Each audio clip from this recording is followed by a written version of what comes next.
Breaking news, Bitcoin is now trading at under $10,000 and most of the crypto market is bleeding in the red. But in today's episode, we'll be discussing why Bitcoin's bull run may just be getting started and why that is. And in today's crypto news, we'll also be discussing a huge milestone for Bitcoin. 100,000 merchants and organizations now accept Bitcoin according to Grayscale. And in today's episode, we'll also be discussing the Bitcoin price action and where we go from here. So if you find that interesting, stay tuned.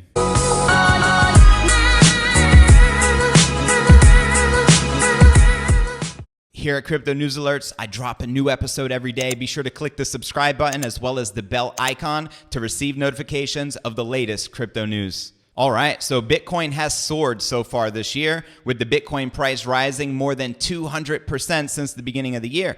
Really, I think it's over 300% because we were close to $3,000 as a low for the year, and we're currently trading at over $9,000. The 2019 Bitcoin price bull run was sparked by rumors and expectations of the world's biggest technology companies were wading into Bitcoin and cryptocurrencies, including the likes of social media giant Facebook and iPhone maker Apple. As we all know, the Facebook Libra news was massively bullish for the adoption of Bitcoin. Now, data analysis has found Bitcoin sentiment appears to be similar to early 2017, just months before the Bitcoin price soared to almost $20,000.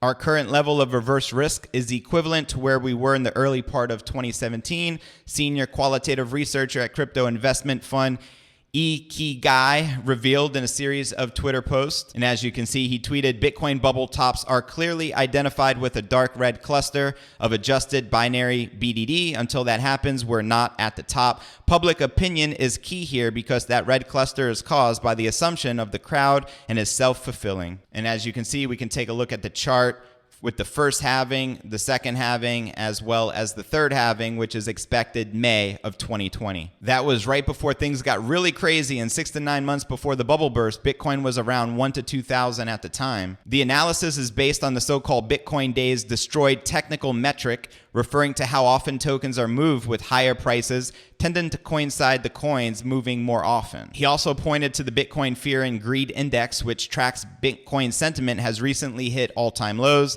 The Bitcoin Crypto Fear and Greed Index is printing all-time lows. He said that's the exact thing you should be looking for if you're buying the dip for the long term. However, some Bitcoin traders and investors are nervously watching traditional markets after a prominent venture capitalist and Bitcoin investor has warned a severe financial crisis would weigh heavily on the price of Bitcoin and perhaps plunge it back into a bitter bear market. What do you think will happen? Do you think we're moving into a bear market, or do you think we will continue on this bullish trend to reach new all-time highs for the year and potentially new all-time highs of all time for Bitcoin, surpassing $20,000? Here's what I believe. I am bullish on Bitcoin for the long haul. I do feel it is a safe haven asset. And as financial crises continue to rise, what do you think is going to happen to the value of Bitcoin? I think it's going to continue to go up, as well as the added scarcity of the Bitcoin halving in May of 2020.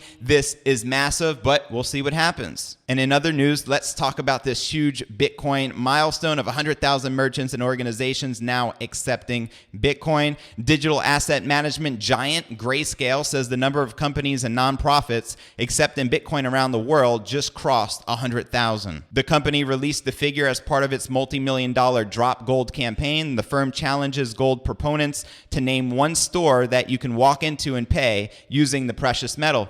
I don't know any. What about you? Grayscale, which has $2.6 billion in assets under management, also released an infographic touting Bitcoin as the emerging future of finance.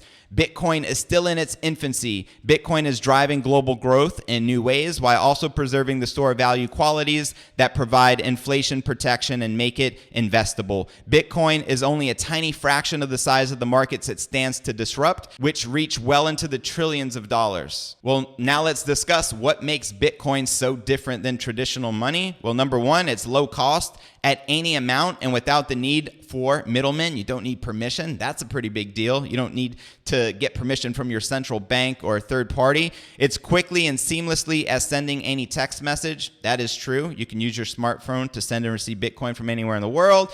which leads us to anywhere in the world. There's no border. So it is a borderless, decentralized payment system, and it's securely, transparently, and free of censorship. So that's a pretty big deal. Why Bitcoin? That's easy. Bitcoin is still in its infancy. It's a baby, right? And it's still early in the game. The mobile payments industry and gold held for investment is 4.4 trillion. Last time I looked, Bitcoin is just over a $200 billion market cap, in that ball range. An estimated $68 trillion in general wealth is changing hands over the next 25 years.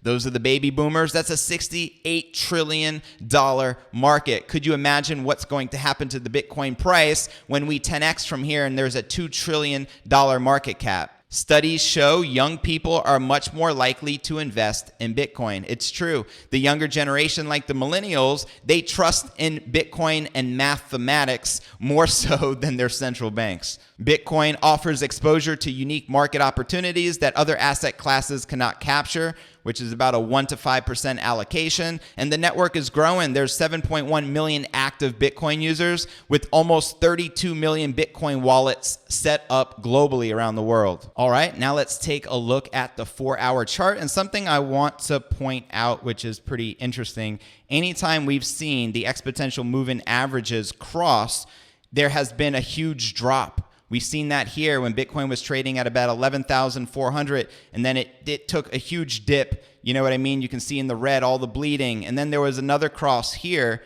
accompanied by another huge dip, which took us all the way down to the $9,700 mark. And then, it crossed. There was a big cross over here, followed by another massive dip, which dropped us from about 10.8 all the way back down below 10,000. And then we had a nice little ascension here just recently, followed by another dip this morning of several $100s, taking us down below the critical $10,000 support level. And if we take a look at the daily chart around the $10,400 level, we have a couple very strong resistances according to these exponential moving averages, but they do look like there could definitely be a death cross. And then below that, with the lower support levels, we have a strong support around the $9,600 level, as well as a very strong support around the $8,400, $8,500 level, which reminds us, I know we've covered this in previous episodes, if we do break some of these key critical supports, we may be going down to the $8,500 to $9,000 range, closing those open CME future gaps. And with all that being said, I don't think we're just going to instantly break out, surpassing new all-time highs, climbing past $14,000. That's not going to be right away.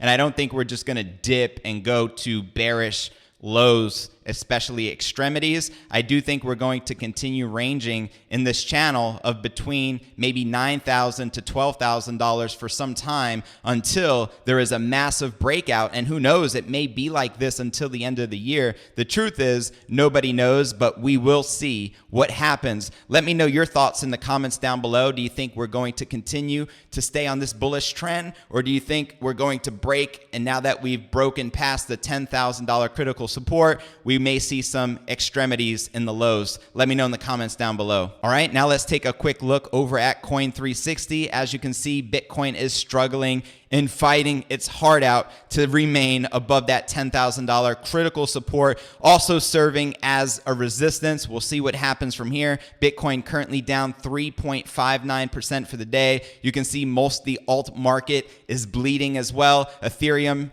trading at $188, down 3.13%. XRP currently trading at 26%, down 2.64% for the day. Even BNB coin is down 3.79%. After we saw the crypto market see lots of gains, naturally, this is what happens. It's like a constant battle of the bears versus the bulls versus the bears. And it's interesting. That's why we love crypto, right? Litecoin currently trading at $72.77, down 2.5% for the day. All right. And if we take a look over at CoinMarketCap, we can see the BTC dominance is currently at 68.4%. And if you tuned into yesterday's episode, we talked about the Bitcoin dominance really being above 90% if you exclude stable coins, according to the study that I shared. If you didn't get a chance to check it out, be sure to do so. And taking a quick look at the BitMEX margins, we can see that the bears are winning with a superiority of